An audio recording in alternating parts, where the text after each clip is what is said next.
In this video, my vacuum cleaner was clogged, so I'm going to go through the steps I took in order to unclog it. At this point, it has very strong suction and it is fixed.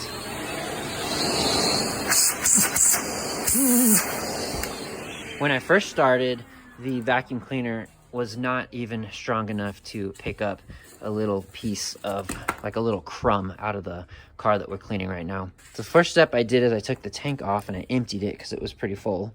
And when you open it up, you want to make sure that this isn't matted with hair and completely blocked.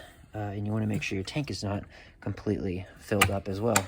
Next, I looked at there's like these sponges and foam that are insulation to catch debris from where the motor is. When you turn this on, this is what creates the suction. These were heavily covered in dust, and that will decrease your suction as well. So I washed these out in the sink and wrung out all of the dirt and the hair and stuff. So I was good. So the motor's the source of where the suction is, and I'm working my way up. So I cleaned the foam. Next, I cleaned the tank, and then I was able to put everything back on.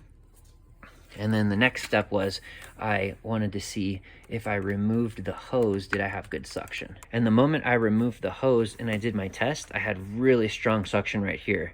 But when I put the hose back on, I had hardly any suction. So what that did is that identified to me that the problem was inside of my hose. So I started shaking it out and stuff, and all of these things started coming out, all this debris. This was the root problem. A little toy action figure was stuck inside of the tube, and it started to create like a dam, and all this other stuff started backing up inside it. So I just started shaking it out, and I lifted it from the middle, shook it down, bounced it out, and then I was able to fix it.